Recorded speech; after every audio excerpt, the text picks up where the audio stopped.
Hello friends, welcome to our YouTube channel Education with Fun. So today we are going to learn the questions of science chapter Coal and Petroleum. So let's get started. Asset zone. First question, take the correct answer type. Which of the following is not a fossil fuel?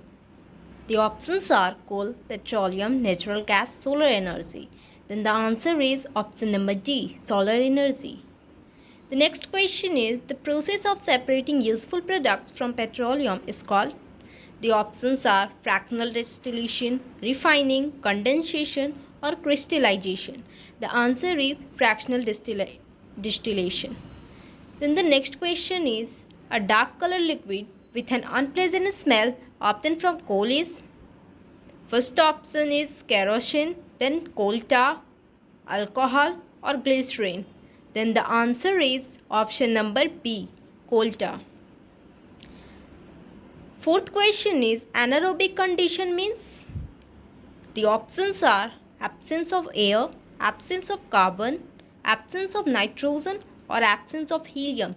The answer is option number A, absence of air.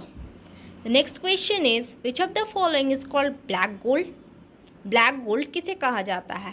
Options are diesel और CNG, petroleum और biogas. तो जो black gold है, काला सोना, वो हम लोग किसे कहते हैं? तो पेट्रोलियम को कहते हैं. The answer is option number C. Next question is which of the following has the lowest carbon content? किस में सबसे कम कार्बन कंटेंट होता है? यानी कि कार्बन सबसे कम किस में होता है? एंथ्रासाइट, लिग्नाइट और बिटुमिनस और पीट. देन बीट में सबसे कम कार्बन कंटेंट होता है और जो सबसे नीचे होता है उसमें कार्बन कंटेंट सबसे ज़्यादा होता है. पीट जो होता है वो ऊपर होता है. Next question is an example of renewable source of energy. Options are air, water, wind और all of this. The answer is option number D, all of this.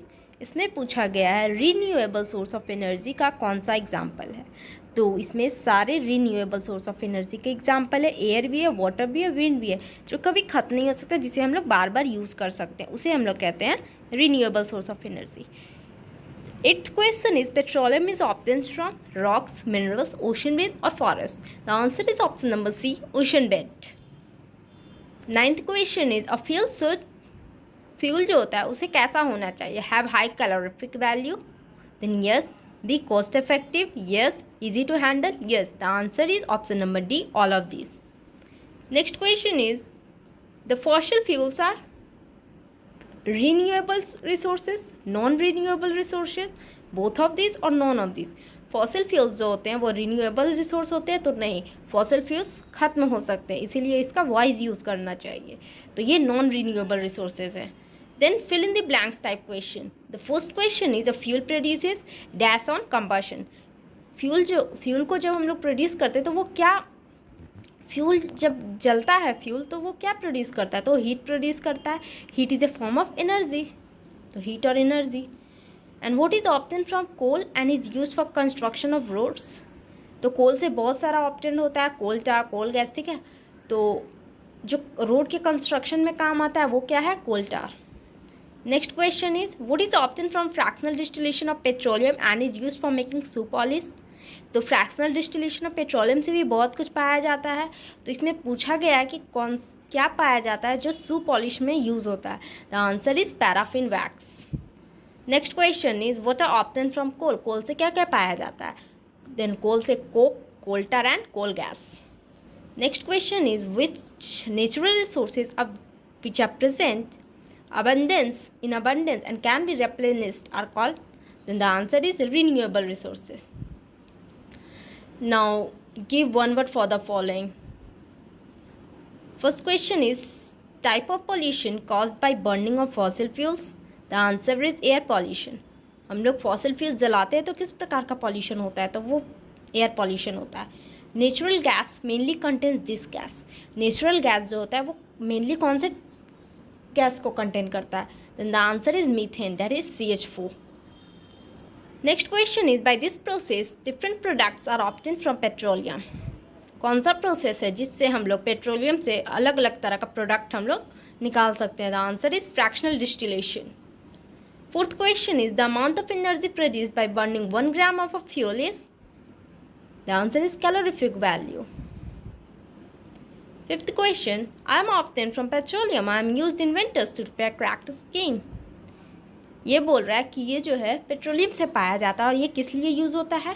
ठंड में यूज़ होता है स्किन को रिपेयर करने के लिए। हम लोग क्या यूज़ करते हैं? तो वैसलीन, और वैसलीन क्या होता है? पैराफिन वैक्स होता है। Now this is last type question, give reason for the following. First question is diamond and coal are basically different forms of carbon. इसका रीज़न देना है, कैसे वो डायमंड और coal different forms of carbon कैसे हैं? Then this is because the carbon atoms are bonded together in different configurations in diamond and coal. These structural differences result in very different material properties such as hardness in case of diamond even being non-metal. Diamond और कोल जो है वो किस प्रकार carbon का अलग अलग form है? तो दोनों कार्बन का ही अलग अलग फॉर्म है, लेकिन दोनों में होता क्या है? कार्बन जो एटम है वो डिफरेंट कॉन्फ़िगरेशन यानी अलग तरीके से अरेंज होता है, जिसके कारण डायमंड में इस प्रकार अरेंज होता है कि उसका जो स्ट्रक्चर को वो हार्ड बना देता है। और डायमंड नॉन मेटल है, और नॉन मेटल तो सॉफ्ट एंड ब्रिटल होते हैं, लेकिन ये हार्ड होता है, हार्डेस्ट सब्सटेंस एवर है, ठीक है। And the second question is energy is the fuel of life. अब इसे हमने एक्सप्लेन करना है कि इसके लिए रीज़न देना है कि how energy is the fuel of life. Then energy is the fuel of life because it is essential to meet our most basic needs such as cooking, boiling water, lighting and heating. It is also a prerequisite for good health. This is all about today. इस chapter का हमने एक part complete कर लिया and इसका question next part में upload होगा। तो अगर आप लोगों को वीडियो अच्छा लगे तो आप लोग लाइक ज़रूर कीजिए और हमारे चैनल को सब्सक्राइब कीजिए ताकि आपको आगे का अपडेट मिल जाए। Thank you.